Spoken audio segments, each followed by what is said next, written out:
Hey, I'm Diana, creator of Money Boss Mama, and if you are returning, welcome back. And if you are new here, I teach women how to become a money boss from the inside out by shifting their mindsets, paying off debt, and saving money. You can learn more about me on my website, moneybossmama.com, and also be sure you are following me on Instagram at moneybossmama because I'm always giving out free money tips.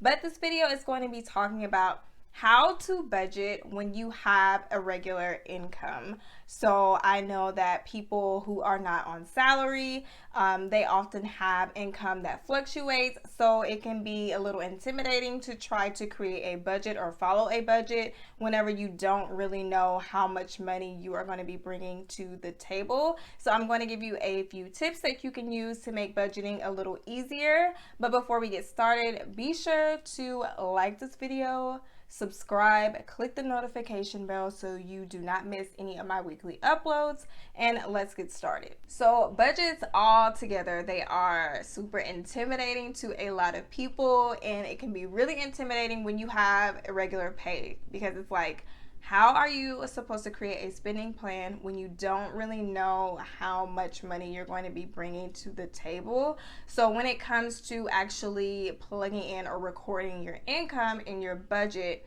if you have a small variation like a $10 to $60 difference in pay, then I am going to start with you first. So for you, it's going to be a little easier because you are not having to deal with the possibility of overshooting or undershooting by hundreds, whereas maybe someone that is, has a huge variation in pay may have that problem.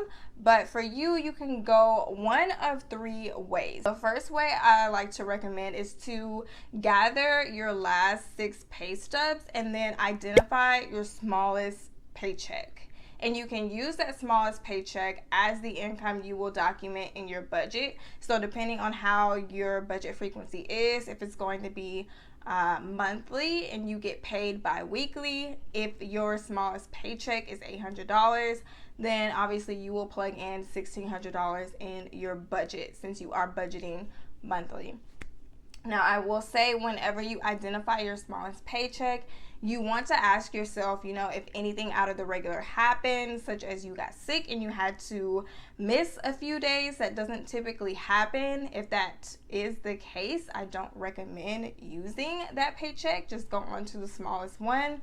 But I like to say to identify the smallest paycheck first because if your income is on like this steady decline, then that helps to ensure that your expenses will be paid for, that you can cover your expenses should your income just consistently stay at that level. The second thing that you can do is to add all 6 paychecks together and divide by 6 to get the average.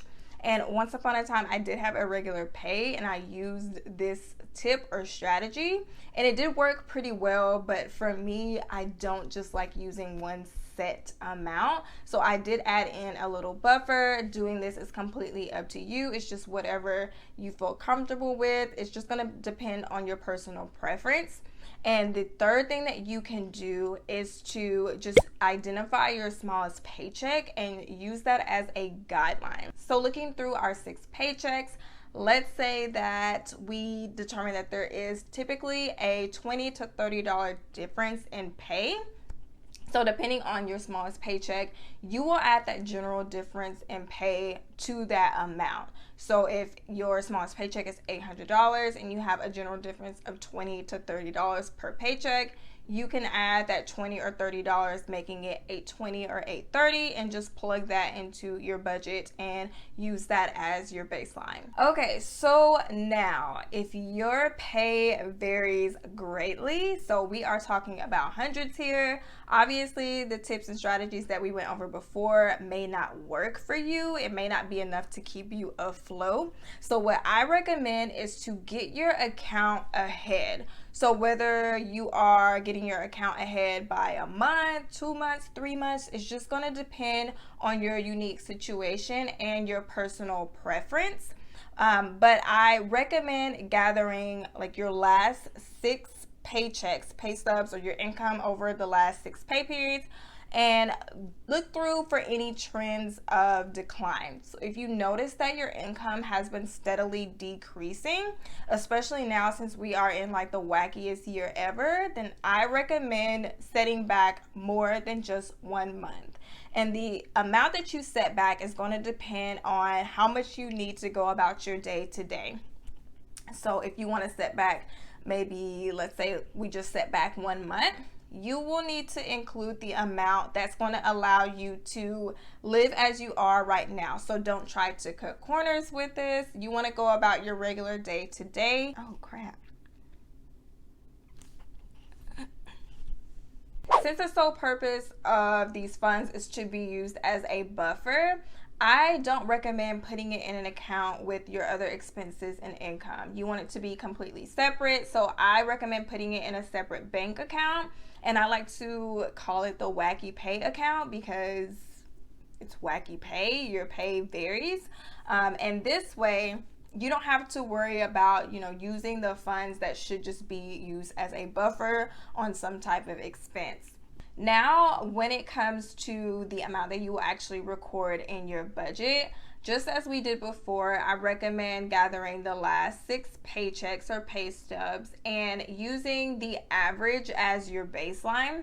So when you divide by 6 and get the average, you will plug that income in, of course, depending on your budget frequency, like if you budget weekly, bi-weekly, etc. Whatever amount that fits that time frame, you will plug that in your budget. And anytime your pay comes under that baseline, you will pull what you need from the wacky pay account. And so let's say that our baseline is $3,000, but we got paid $2,700. So we are obviously off by $300. What we will do is then withdraw that $300 from the wacky pay account and use that to pay for our expenses. And anytime you get paid more than what you put in as your baseline, so let's say our baseline is $3,000 and we got paid $3,500, we are obviously over by $500. So you will apply those excess funds to your wacky pay account, especially if you had just made a withdrawal, so you want to replenish what you took out, or you will apply a portion of those excess funds to your wacky pay account. And you want to do this especially if you have a trend in which your pay is lower during certain seasons and higher during the other months. And when it comes to actually funding this account, you don't have to completely halt everything. You can fund it little by little. So you want to make sure that you are cutting and or reducing expenses to help you fund it faster. You're taking advantage of extra money that you come across, like tax refunds, bonuses, etc. And then once you get it to the amount that you want it, you can go back and adjust your budget since that's no longer one of your main goals. Now it is time to actually create your budget. When I had a regular pay, one thing that really helped make budgeting a lot easier for me was focusing on what stayed the same. So I was like, okay, what is going to be the same amount every single time that I know I'm going to have to pay? So for me, this was rent. Rent's going to be the same amount every single month. Your cell phone bill is going to be the same amount every single month. Your insurance is going to be the same amount, your car payment, etc. So you want to focus on those fixed expenses, which are exactly as they sound. They are fixed. They don't vary based on usage. And the good thing with fixed expenses is that a lot of them are essential or the most important. So when you get all of those written down and plugged in, you will have a lot of your essential expenses already accounted for. And then you want to move on to those variable expenses. Variable expenses are going to be those that vary based on usage. And within your variable expenses, you are going to have your essentials and your non-essentials. So obviously, like your utilities, gas, those are essential, but they do vary because they're not going to be the same amount every single month. So you want to start with the expenses that are essential and absolutely necessary for, living comfortably.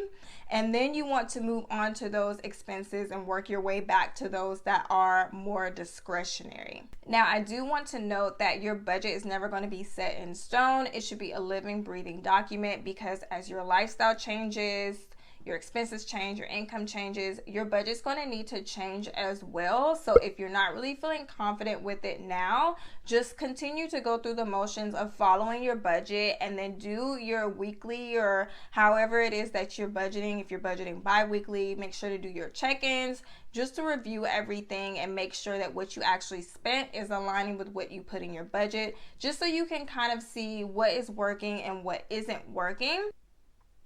And if you need additional help figuring out how much to safely set aside for variable expenses, I do have a video I just recently uploaded that I will leave somewhere on the screen. It is perfect for budgeting beginners, and I actually go through and show you how you can calculate a safe amount to set aside for those expenses. So I definitely recommend checking that out. But I did not want to make this video super long, so I hope this was super helpful to you. If you have a regular income and you have a budget, share down below in the comments how you go about it. Don't forget to like, comment, and subscribe, and I will catch you all next week.